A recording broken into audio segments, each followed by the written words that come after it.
Exaltado e engrandecido seja o nosso Redentor Jesus Cristo. Abramos o texto sagrado, irmãos, na carta do apóstolo Paulo aos Colossenses, capítulo 1.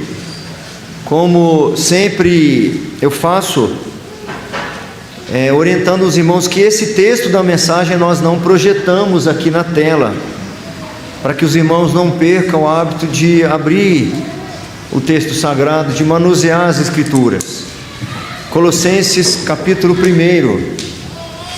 Retomamos assim, pela graça do Senhor, nossa intenção de expor as epístolas da prisão. O Senhor já permitiu que nós caminhássemos tanto na carta aos Efésios, aos Filipenses, e agora estamos na terceira, Colossenses. Se o Senhor permitir, quando a terminarmos, nós vamos então para aquela pequenina, mas também importante carta do apóstolo Paulo a Filemon. Então, Colossenses capítulo 1, apenas estes versículos, do 21 ao 23, apenas 3 versículos. Assim diz a palavra do Senhor. E a vós outros também, que outrora éreis estranhos e inimigos no entendimento pelas vossas obras malignas, agora, porém, vos reconciliou no corpo da sua carne, mediante a sua morte, para apresentar-vos perante ele santos, inculpáveis e irrepreensíveis. O 23. Se é que permaneceis na fé, alicerçados e firmes, não vos deixando afastar da esperança do Evangelho que ouvistes e que foi pregado a toda criatura debaixo do céu, e do qual eu, Paulo, me tornei ministro. Oremos mais uma vez, meus irmãos.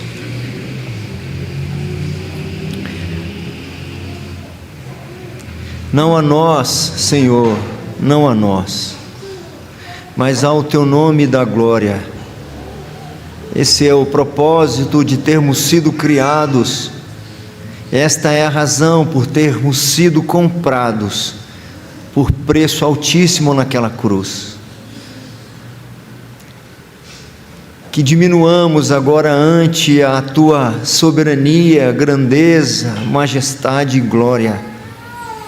Que reconheçamos nossa miséria e fraqueza, que reconheçamos o vazio do nosso coração, e que reconheçamos que apenas no Senhor, ao glorificá-lo, encontramos a razão e o sentido para a nossa vida.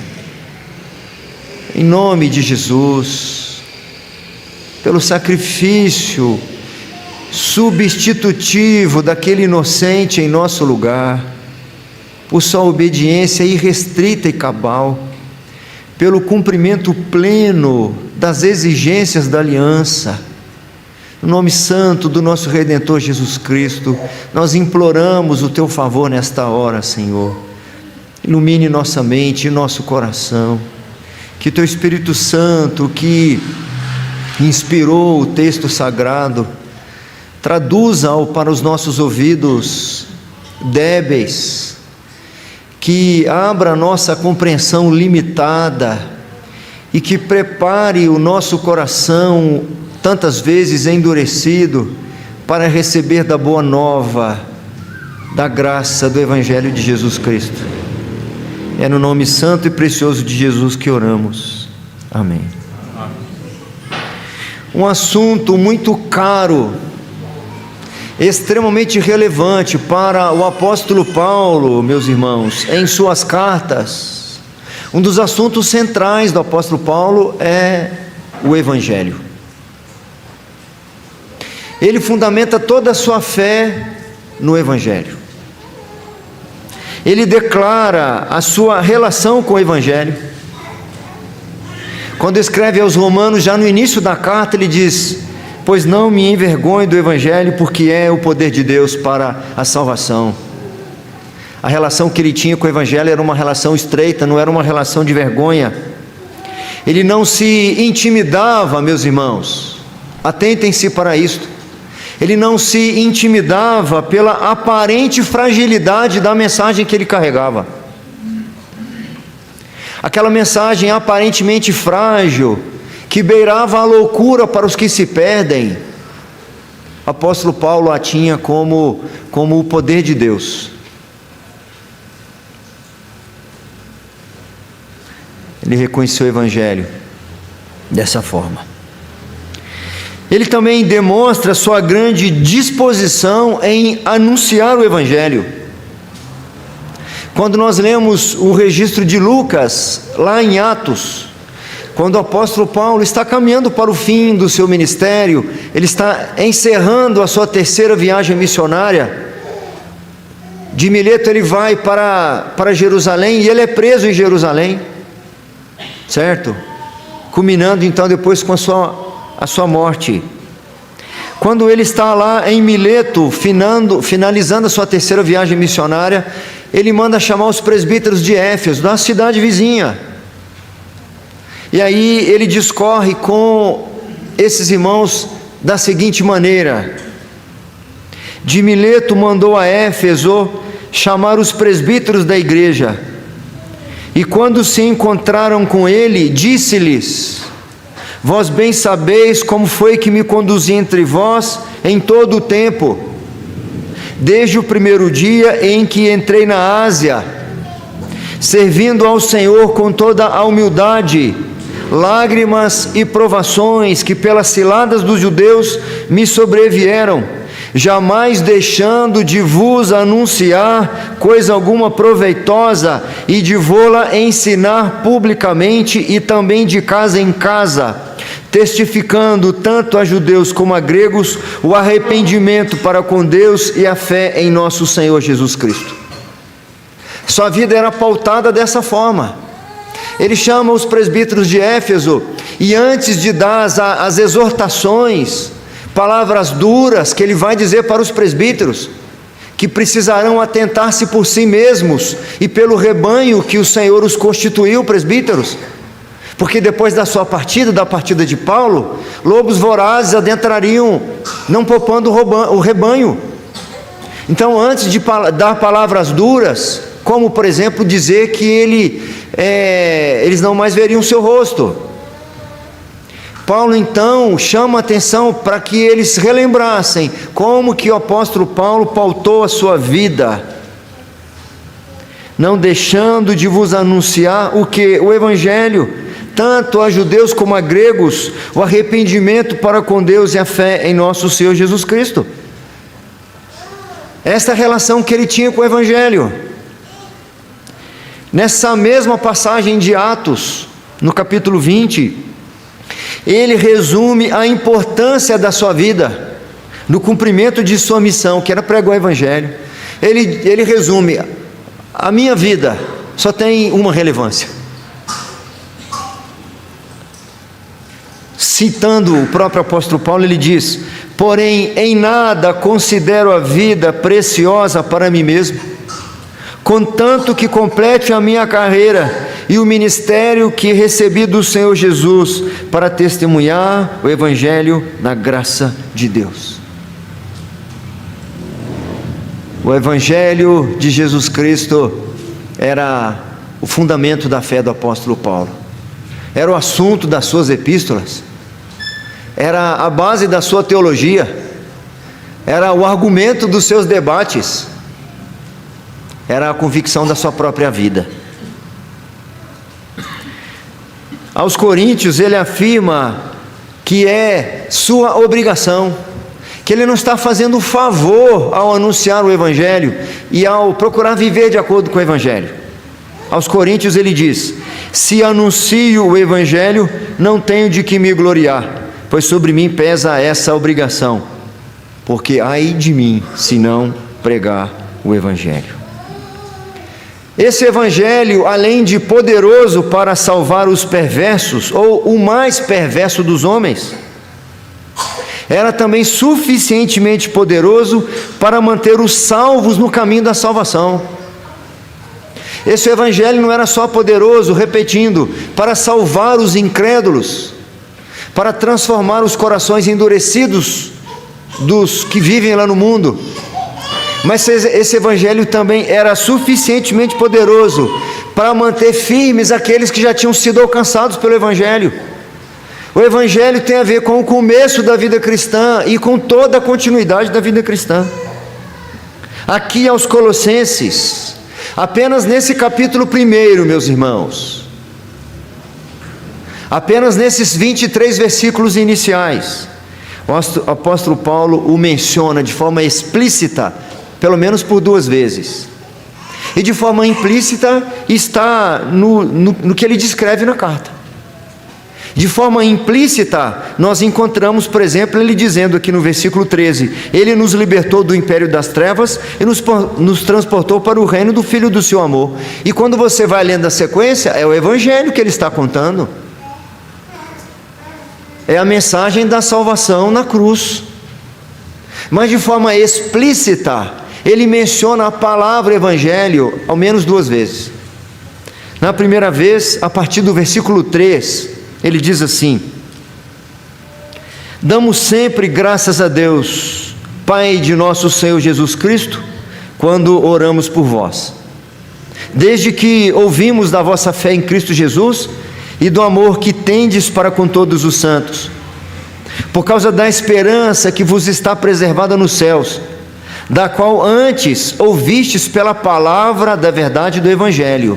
Então, um comentário: foi a palavra do evangelho que inicialmente fez com que vocês fossem transformados e convertidos, transferidos do império das trevas para o reino do Filho do seu amor, e que chegou até vós, como também todo mundo, está produzindo fruto e crescendo. Tal acontece entre vós, desde o dia em que ouvistes e entendestes a graça de Deus na verdade. Então, desde que vocês ouviram, o evangelho continua produzindo efeito na vida de vocês, porque o evangelho é para a salvação do incrédulo e para a manutenção da salvação daquele que já foi salvo. E aí no versículo 7 ele diz assim, vamos ler juntos, se você tem o versículo 7, por favor, aberto. Segundo fostes instruídos por Epáfras, nosso amado conservo, e quanto a vós outros, fiel ministro de Cristo. O evangelho que vos foi pregado lá no momento da conversão de vocês e que vem sendo pregado por Epáfras, o ministro na vida de vocês, o pastor de vocês. Ele mencionará novamente, de maneira explícita, a palavra evangelho, no versículo que nós já lemos hoje, aqui no 23. Se é que permaneceis na fé, alicerçados e firmes, não vos deixando afastar da esperança do evangelho, que ouvistes e que foi pregado a toda criatura debaixo do céu, e do qual eu, Paulo, me tornei ministro. Quando eu estava estudando essa passagem, veio à minha mente que nas outras cartas há menção também do evangelho. É muito interessante que principalmente essas epístolas da prisão, essas 4 cartas, pelo menos as 3 que nós já chegamos até aqui, as outras 2 que terminamos e essa que chegamos até aqui, o apóstolo Paulo tem mais ou menos o mesmo formato. Ele saúda, se apresenta, ele rende graças, ele intercede e ele apresenta o evangelho.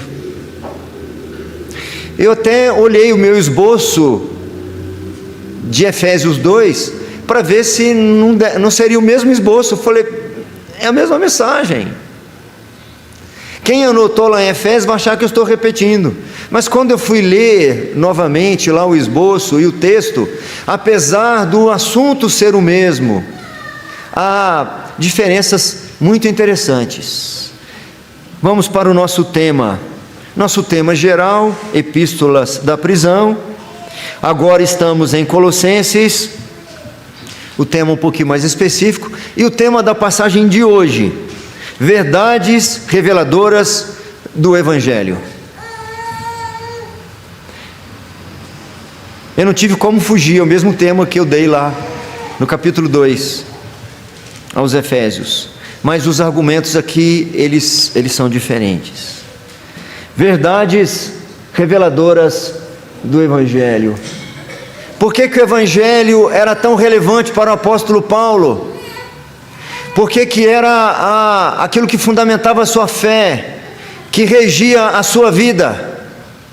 Por que era a base dos seus escritos? Porque ele insistia com as igrejas sobre a questão do Evangelho, porque o Evangelho revela coisas que a igreja não pode sobreviver sem elas. Essas igrejas sofriam algumas perseguições, e nós veremos algumas delas aos poucos, cada dia um pouquinho, basta ao dia o seu próprio mal. Havia falsos ensinos, e quando a igreja perde de vista esses ensinos reveladores do Evangelho, eles perdem o Evangelho, perdem a referência de quem Deus é, de quem eles mesmos são. Eles perdem de vista de onde vieram e para onde vão. Então, a primeira verdade revelada, o que o Evangelho revela aqui aos crentes de Colossenses, primeira delas, revela a condição do homem natural, estranhos e inimigos. Se você quiser completar, de Deus, ficaria melhor. Me ocorreu isso aqui agora.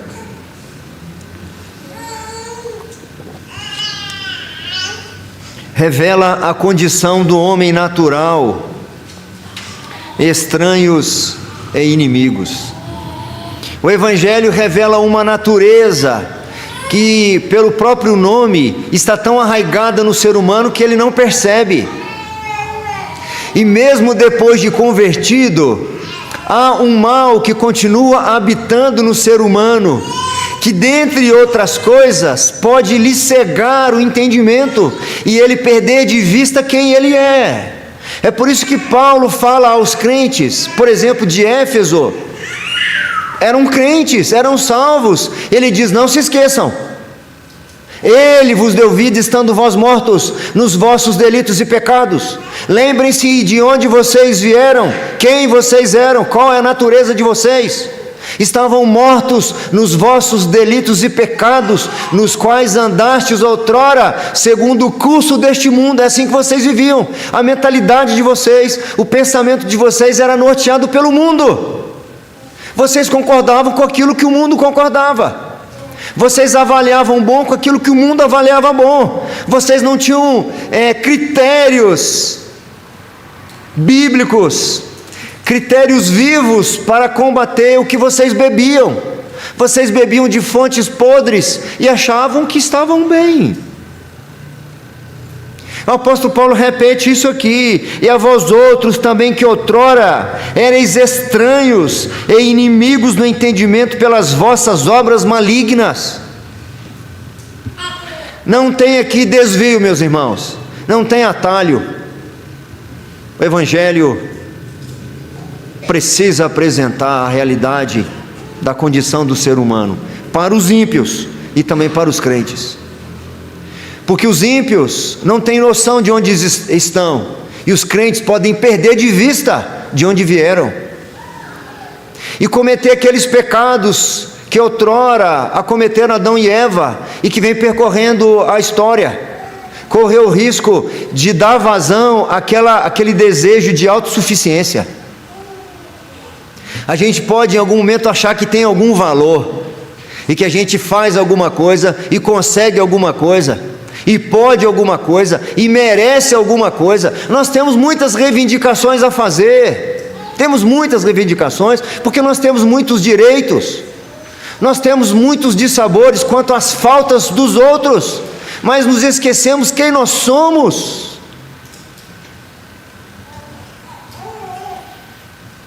O Evangelho é assim, meus irmãos. Antes de apresentar o conforto, incomoda. Ou ainda, para que a boa nova da salvação seja reconhecida como boa nova, Há a necessidade de ter a clareza de que ou do que se está sendo salvo, ou do que se foi salvo. Nós corremos o risco de achar que o Senhor deve algum favor para nós. Nós achamos às vezes que é algum peso quando somos acionados para alguma tarefa, somos acionados para alguma atividade, para algum trabalho na igreja. Achamos que está sendo pesado porque estou escalado de novo, porque só eu que faço. Achar que eu estou em prejuízo porque fui esquecido de ser mencionado em alguma situação, fui preterido em alguma honra, alguma homenagem. Não a nós, Senhor, não a nós, mas ao Teu nome da glória.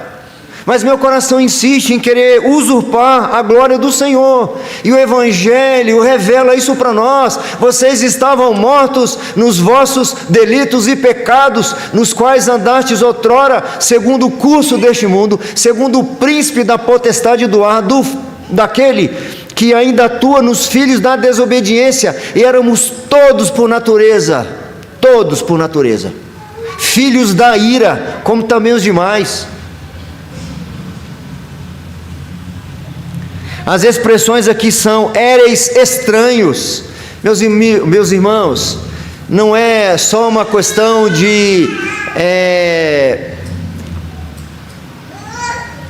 pouco próximo ou um pouco distante.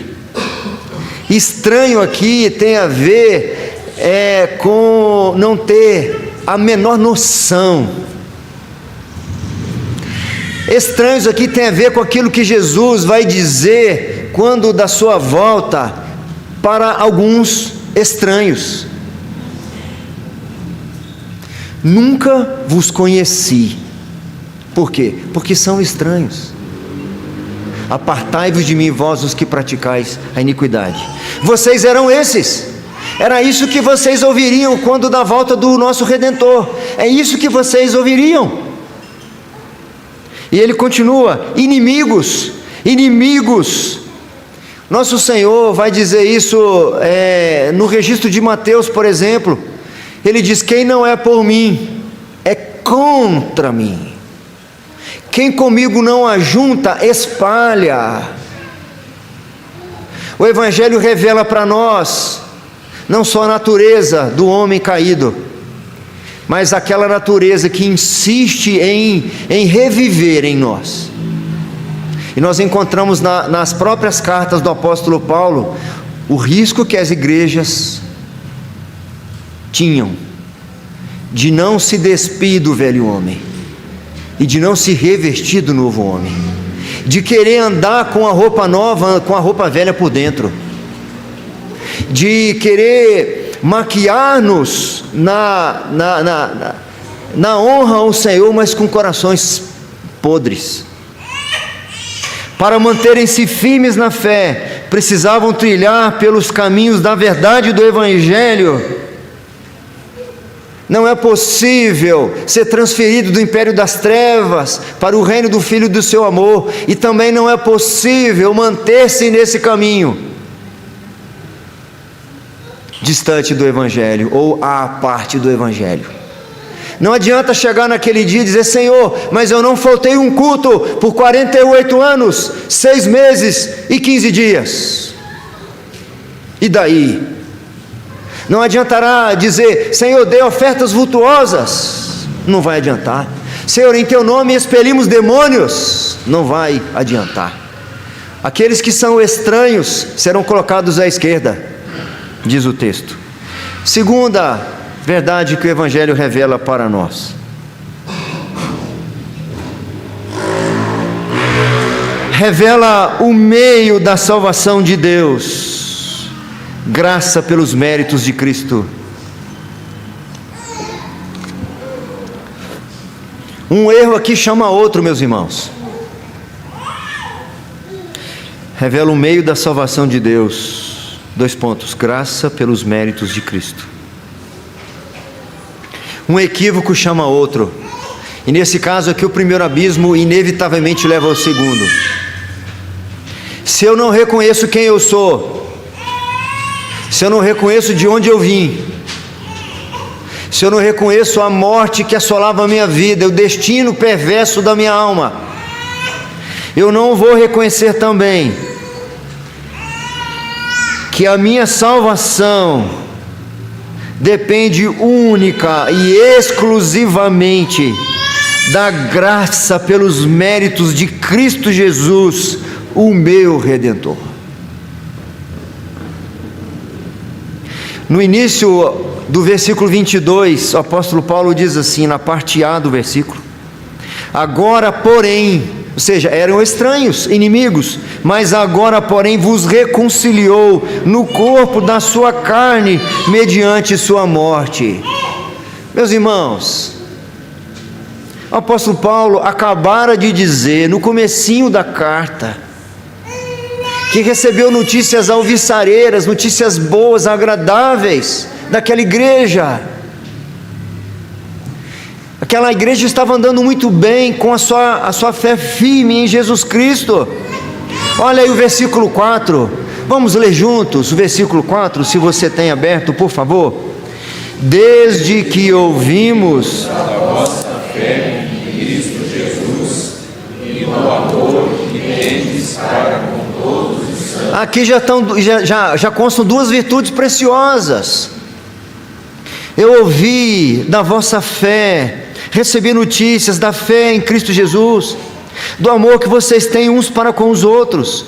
No 5, da esperança que vos está preservada nos céus. Eu ouvi essa boa notícia de vocês, e ainda, da qual antes ouvistes pela palavra da verdade do Evangelho que chegou até vós.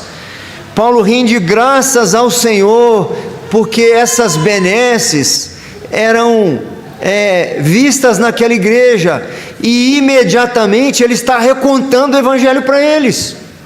Mas não se esqueçam de quem vocês eram, e por conta de quem vocês estão agora onde estão. Eis aí um grande entrave na caminhada dos colossenses, meus irmãos. Eis aí uma grande dificuldade para eles caminharem de maneira correta e adequada. Eis aí um grande obstáculo para eles perseverarem naquela fé que eles andavam inicialmente. Havia um ensino falso entre eles, da ineficiência de Cristo, da insuficiência de Cristo.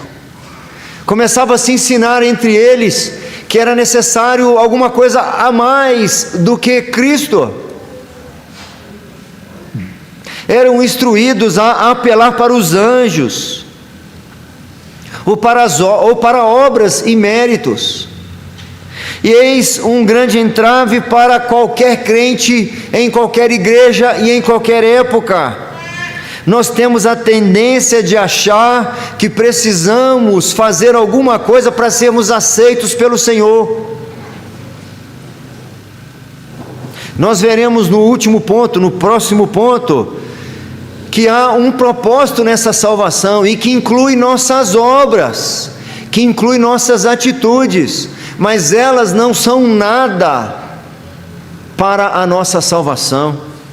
Nós lemos aqui, e eu nem tinha planejado colocar esta passagem, mas o texto que nós lemos aqui, no momento de contrição de Isaías, diz assim no versículo 5 e 6: sais ao encontro daquele que com alegria pratica a justiça. Ou seja, Deus vai ao encontro daqueles que praticam a justiça, daqueles que se lembram de ti nos teus caminhos. Ou seja, eis que te iraste, porque pecamos, por muito tempo temos pecado e havemos de ser salvos. E aí o versículo 6, que eu gostaria de destacar: mas todos nós somos como o imundo, e todas as nossas justiças como o trapo da imundícia. Todos nós murchamos como a folha, e as nossas iniquidades como o vento nos arrebatam. Nossas obras diante do Senhor são como trapos de imundícia, para requerer a salvação da nossa alma. são todas insuficientes para alcançarmos o favor do Senhor. A obra que alcançou o favor do Senhor foi da segunda pessoa da Trindade, o Emanuel, o Cristo, o Filho de Deus, o unigênito Filho de Deus, que veio até nós em forma humana, viveu aqui por aqueles anos, em obediência irrestrita a todas as exigências da lei, sem falhar numa vírgula sequer, sendo obediente, inocente, aceitável diante do Pai, como ser humano, e ainda assim condenado como se fosse culpado. Apenas essa obra que foi aceita diante do Pai, e a comprovação dela foi a sua ressurreição da morte. A prova de que a sua vida, o seu sacrifício foi aceito. Eu aceitei, por isso a condenação, a morte não pode mantê-lo preso. O carcereiro não tem ordem para segurá-lo, porque já está consumado. Tetelestai. A palavra que Jesus diz lá na cruz, está consumado. Eis essa luta contra a nossa inclinação natural, de alguma forma achar que nós podemos cooperar para sermos salvos. Isso não foi um erro só de Pelágio lá no quarto século. Terceiro e último, o que mais o Evangelho revela? O que mais o apóstolo Paulo recorre ao Evangelho? Porque ele está contando o Evangelho. Quando Paulo diz para aqueles crentes de onde eles vieram, aonde ou como eles foram salvos, ele está contando o Evangelho. Ele está evangelizando a igreja. Na parte B do versículo 22 e o 23. O 22 diz assim: agora, porém, vos reconciliou no corpo da sua carne, mediante a sua morte. Em seguida, para apresentar-vos perante ele santos, inculpáveis e irrepreensíveis. Esse é o nosso terceiro argumento. O Evangelho também revela um propósito da obra de Cristo. Inicialmente eu tinha colocado o propósito, mas Cristo não tem um propósito só com o Evangelho. Cristo não tem um propósito só com a nossa salvação. Então eu coloquei um. Não é numeral, não é quantidade ali, 1, 2, 3, 4 propósitos. É um artigo indefinido. Podia colocar algum, mas não ia encaixar bem ali. Mas a ideia é essa. Um dos outros, ele tem o propósito de glorificar o Pai ao salvar-nos. Na realidade, eu teria que explicar muito, que é um propósito só completo. Mas para eu não fazer um outro sermão em cima desse, eu fiz esse destaque. Para apresentar-vos perante Ele santos, inculpáveis e irrepreensíveis.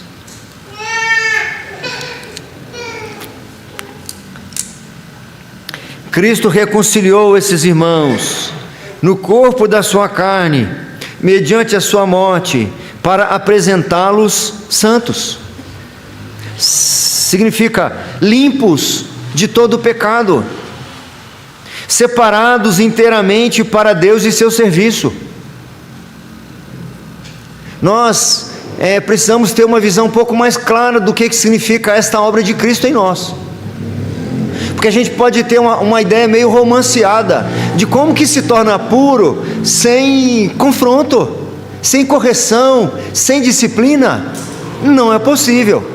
As expressões bíblicas que falam de purificação falam de fogo. Alguns ao longo da história entenderam isso errado, que achavam que poderiam purificar um incrédulo queimando-o.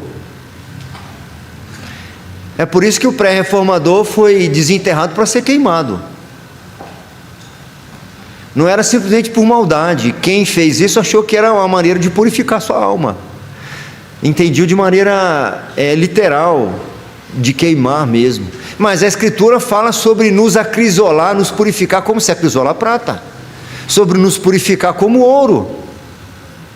A Escritura, quando fala sobre o Senhor nos tornar limpos do pecado, fala de instrumentos que Deus usa, que humanamente falando são desagradáveis, que ninguém gosta da correção. Eu estava relendo Hebreus, acho que ontem, hoje, não sei, e o autor aos Hebreus vai dizer que a disciplina, que a correção naquele primeiro momento não parece ser agradável.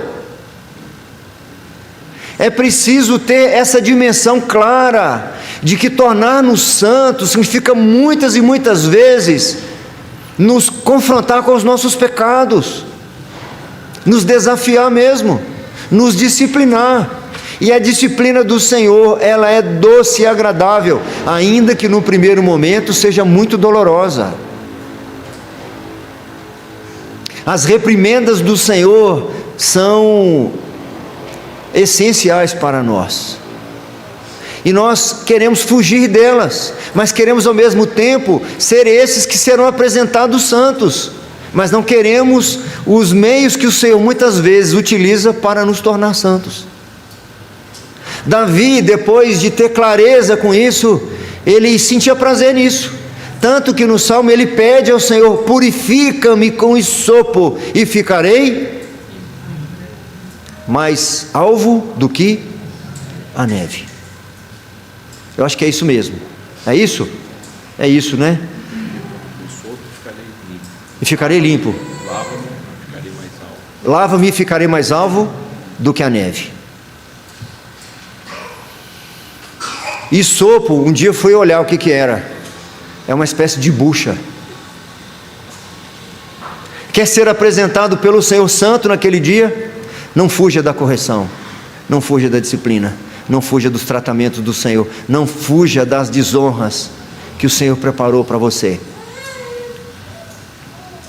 Porque a tendência do diabo é nos levantar para depois nos derrubar. O Senhor nos humilha para depois nos honrar. Inculpáveis, o versículo diz também inculpáveis, ou seja, sem culpa. Como o apóstolo Paulo aos Filipenses diz assim: para que vos torneis irrepreensíveis, ou seja, sem culpa, e sinceros, filhos de Deus, e inculpáveis no meio de uma geração pervertida e corrupta, na qual resplandeceis como luzeiros no mundo. É isso que o Senhor, com esta finalidade, o Evangelho revela que Cristo nos salvou também para este propósito, para sermos apresentados santos, inculpáveis, e ainda ele diz irrepreensíveis, ou seja, totalmente livre de censura. Mais ou menos aquilo que aconteceu com Estevão, que tinha as prerrogativas de um bom diácono, que no futuro o apóstolo Paulo, quando vai escrever a Timóteo, ele vai dizer: também sejam estes primeiramente experimentados, e se mostrarem irrepreensíveis, exerçam diaconato. É possível que o apóstolo Paulo tivesse até Estevão na mente, que ele estava ali consentindo na sua morte. E quando nós lemos a defesa de Estevão lá em Atos, capítulo 7, diz que ninguém poderia resistir a ele, não tinha do que acusá-lo. Não tinha do que acusá-lo, porque ele estava livre de censuras. Eles tiveram que inventar alguma coisa, condená-lo injustamente, porque não tinha do que censurá-lo. Assim como aos Efésios, que Paulo afirma que eles estavam mortos nos seus delitos e pecados, que nós vimos aqui nas duas cartas, revelando qual a condição deles. Nas duas cartas também, Paulo fala qual é o propósito deles terem sido salvos. Não é só para eles usufruírem da certeza da salvação, mas para que enquanto aqui estivessem, permanecessem firmes. Aos Efésios ele disse: porque pela graça sois salvos mediante a fé, e isso não vem de vós, é dom de Deus, não é de obras para que ninguém se glorie. Aí no verso seguinte ele diz: pois somos feitura dele, criados em Cristo Jesus para boas obras, as quais de antemão preparou para que andássemos nelas. Então, como consequência de termos sido alcançados pela maravilhosa graça do Senhor, nós temos que andar agora em novidade de vida. E o versículo 23, que nós vamos reler juntos agora, caminhando bem para o final mesmo, o apóstolo Paulo vai reforçar para os crentes também que eles precisariam perseverar. Vamos, o 23. Se é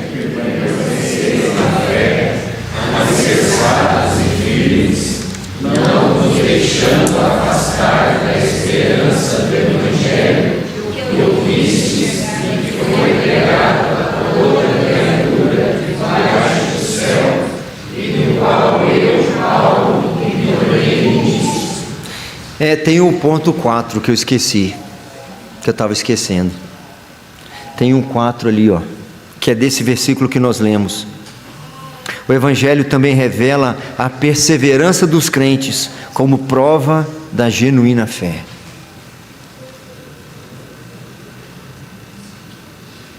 Eu, de certa forma, me daria por satisfeito encerrar no versículo 22. Mas tem o 23. Vocês eram estranhos e inimigos,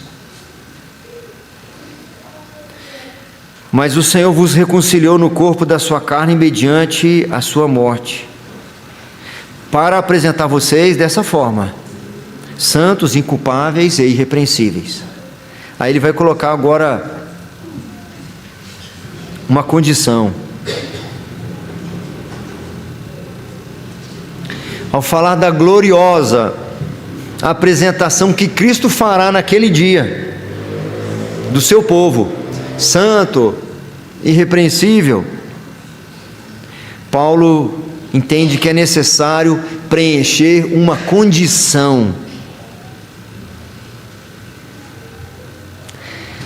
A preservação divina pressupõe a perseverança humana. Como eu sei que Deus preserva? Na perseverança humana. A perseverança dos crentes prova o genuíno caráter da fé, e é então nesse caso indispensável a confirmar a sua salvação. Aliás, nós já sabemos que ninguém pode permanecer na fé por suas próprias forças. Jesus disse: eu sou a videira verdadeira e vós os ramos. Quem permanece em mim e eu nele, esse dá muito fruto, porque sem mim nada podeis fazer. Então, até esse permanecer na fé é ação do Senhor. Mas se a pessoa não permanece na fé, significa que o Senhor não agiu. E Ele não se obriga a agir na vida de todos. Porque Ele diz que muitos naufragarão na fé. Então, é uma doutrina muito séria e que pode trazer alguma dúvida. Como eu sei de fato que o Senhor nos preserva? À medida que eu vejo os irmãos perseverando. Morreram em Cristo, perseveraram. E os que não perseveraram, não é culpa do Senhor, não é responsabilidade do Senhor, porque a ação do Senhor na vida deles se mostra na própria perseverança. É necessário a graça capacitadora de Deus do início ao fim da nossa caminhada. Entretanto, isso não cancela a responsabilidade da nossa ação, sim, da nossa ação, do nosso esforço contínuo, ininterrupto e tenaz. O autor aos Hebreus, que eu mencionei hoje, ele diz assim: portanto, também nós, visto que temos a rodear-nos tão grande nuvem de testemunhas, desembaraçando-nos de todo o peso e do pecado que tenazmente nos assedia, corramos com perseverança a carreira que nos está proposta. Segui a paz com todos e a santificação, sem a qual ninguém verá o Senhor. Eu não transfiro para o Senhor aquilo que é responsabilidade minha. E é responsabilidade minha, dentro do que me cabe, demonstrar a ação de Deus na minha vida. A ação de Deus na minha vida precisa ser perceptível nos frutos. E um dos frutos que eu preciso demonstrar é o da perseverança. Se é que permaneceis na fé, alicerçados e firmes. Firmes e alicerçados aonde? No Evangelho. O Evangelho que revela essas coisas para nós. Quando nos esquecemos dessas verdades do Evangelho, quando ele deixa de ser a nossa referência, então nós desviamos da fé. O Evangelho é tão significativo para Paulo, que ele encerra essa admoestação afirmando, como faz outras vezes, que ele é ministro desse Evangelho. Paulo era um ministro do Evangelho, e ser um ministro do Evangelho, segundo Hendrickson, é alguém que conhece este Evangelho, que tem sido salvo pelo Cristo do Evangelho, e com alegria no coração proclama o Evangelho a outros, e serve a causa do Evangelho. É por isso que no início eu disse os efeitos do Evangelho na vida do apóstolo Paulo, nos seus escritos, no alicerce da sua fé e no norte da sua vida.